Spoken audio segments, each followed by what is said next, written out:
Bonjour! Aujourd'hui, on va vous présenter notre entreprise qui est une garderie qui se nomme le LM-D CL Ier.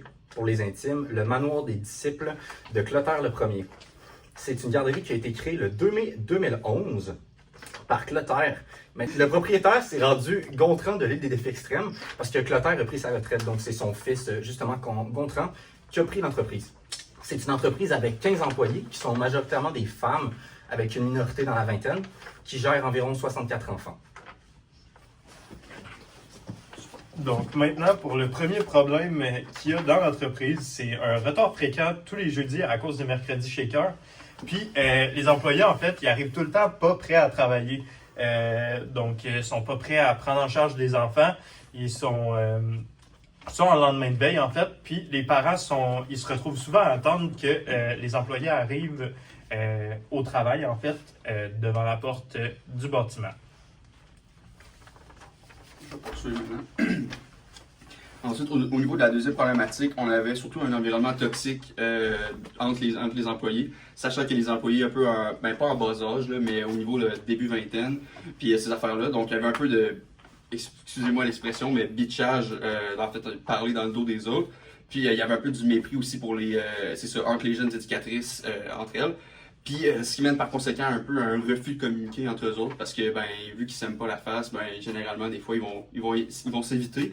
Puis, ça peut mener à, justement, une éducatrice qui laisse ses enfants tout seuls, justement, par désenvie, si on veut, par refus de demander à sa collègue de surveiller son groupe pendant qu'elle va aux toilettes, par exemple. OK. Et le troisième point, ce serait le manque d'implication des éducatrices. Donc, c'est ceux-là qui ne respectent pas les normes de travail, les bonnes sorties à faire avec les enfants. Ou lorsque les enfants ils font une crise où les éducatrices ne savent pas comment réagir. Et ils ne respectent pas les tâches attitrées à leur poste. Soit. Par la suite, on va enchaîner maintenant sur les mesures, les politiques disciplinaires qu'on a mis en place pour justement remédier à ces problématiques-là.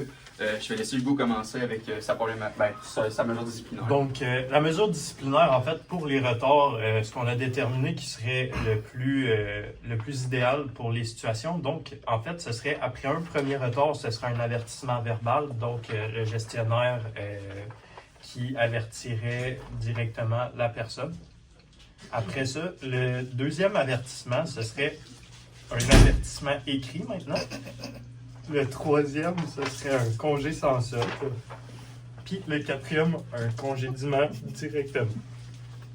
Au niveau de la deuxième politique disciplinaire, on aurait ici le fait de rester un peu plus professionnel. Donc, sachant que, au niveau de la sécurité, surtout, les enfants doivent vraiment tout le temps passer avant tout pour les éducatrices. Donc, en premier, si jamais il y a un avertissement à donner, si à ce moment-là, il n'y a pas rien d'accident ou de truc grave qui est arrivé, ça va être un avertissement. Puis, par la suite, on va avoir, s'il y a un deuxième avertissement, dans tous les cas, cette fois-ci, ça va être un renvoi.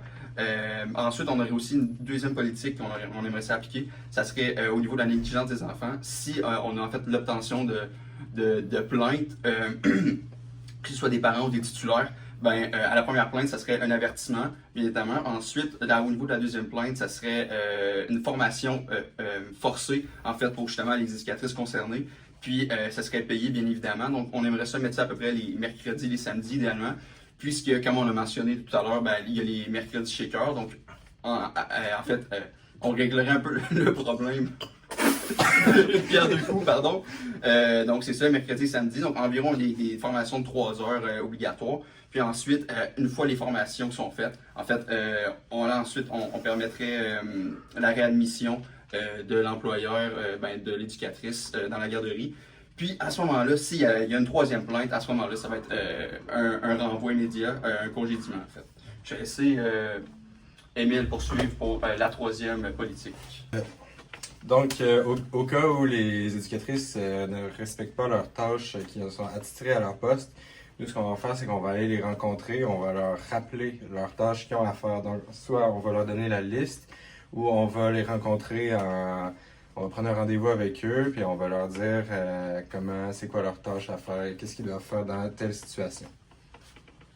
Super. Donc, c'est pas mal ça qui conclut pour Je fasse les la politiques conclusion. disciplinaires. Ben, il n'y avait pas mal de conclusions à faire, là, en vrai. Là.